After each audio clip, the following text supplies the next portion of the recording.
Yves Jacquin de Père, bonjour. Bonjour. Vous êtes économiste, avocat de formation, spécialiste des questions de fiscalité. Vous venez de publier La réconciliation fiscale aux éditions Odile Jacob. Dans ce livre, vous détaillez entre autres, bien sûr, les gisements de fiscalité que l'on pourrait exploiter en France. Il y a eu plusieurs pistes que vous nous avez détaillées dans une précédente interview. Il y a une autre piste que vous évoquez, on n'en a pas encore parlé, c'est la suppression de l'impôt sur la fortune et son remplacement par ce que vous appelez la contribution foncière sur la fortune. Alors, première question, pourquoi est-ce qu'il faut supprimer l'ISF ? Alors, oui, vous avez vu, supprimer l'ISF, mais le remplacer par autre chose. Ce qui revient à dire modifier l'ISF. Réformer l'ISF est un impôt stupide.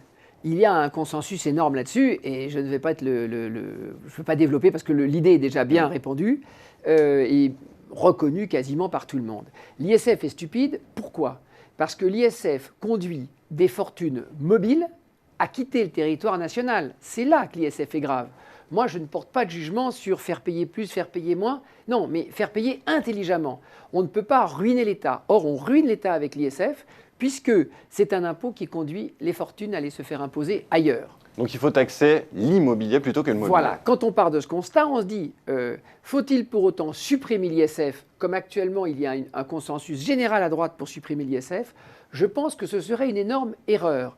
Je vais rappeler avoir entendu Nicolas Sarkozy, je l'ai entendu d'une voix dire, c'était amusant, c'était une réunion de grande fortune, et Nicolas Sarkozy dit « Je ne supprimerai pas l'ISF, je vais vous faire de la peine, mais je ne le supprimerai pas, parce que ce n'est pas ce que veulent les Français. C'est ce que Sarkozy disait avant 2007, et c'est ce qu'il ferait bien de dire aujourd'hui. Car je crois que tous les leaders de droite qui veulent supprimer l'ISF veulent faire quelque chose qui ne répond pas vraiment à l'attente des Français. Donc je crois qu'il faut aller plus loin, il faut faire preuve de modération, et la droite, si elle vient au pouvoir, ne devrait pas supprimer l'ISF, mais le rendre intelligent. Tout comme la gauche devrait, dès cette année, si elle veut scier la branche de la droite, rendre l'ISF intelligent, ce qui lui permettrait de montrer la sottise du programme de ses adversaires. Et donc, l'un ou l'autre s'empare de l'intelligence fiscale. Et donc il faudrait le remplacer par cette contribution foncière sur la fortune, donc ce serait une taxation des biens immobiliers. Oui, alors, taxer l'immobilier, pourquoi ? Ce n'est pas que j'en veuille à l'immobilier, mais simplement il y a plusieurs sortes de richesses. Et la fortune immobilière, elle a deux caractéristiques. Un, elle ne peut pas s'en aller.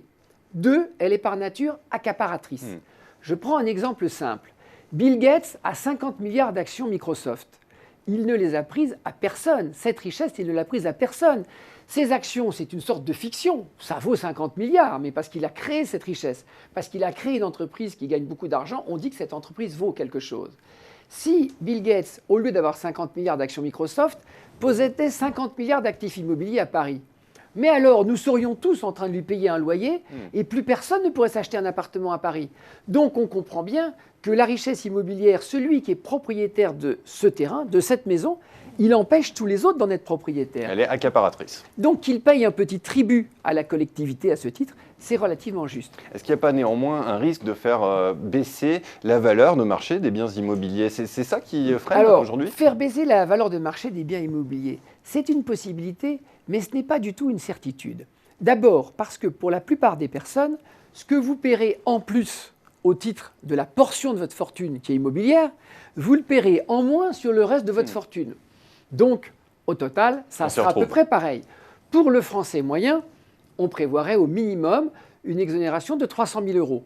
300 000 euros, c'est plus que la valeur moyenne du bien immobilier. Donc 50% des Français ne payent pas d'impôt sur la fortune, c'est normal.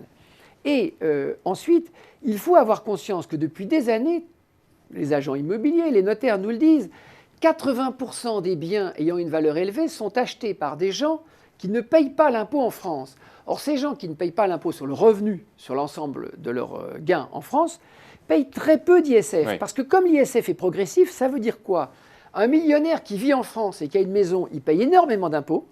Un millionnaire qui vit à Genève et qui a une maison en France, il ne paye rien du tout. Du fait de la progressivité de l'impôt. Même chose sur l'impôt sur les successions. L'impôt sur les successions, comme l'impôt sur les fortunes, doit être recentré sur l'immobilier, de manière à ce que fortune en France ou fortune qui est partie, tout le monde paye pareil. C'est ça la vraie équité. Et encore un gisement de fiscalité à exploiter. Merci beaucoup Yves Jacquin de Père pour ces explications. Je vous en prie.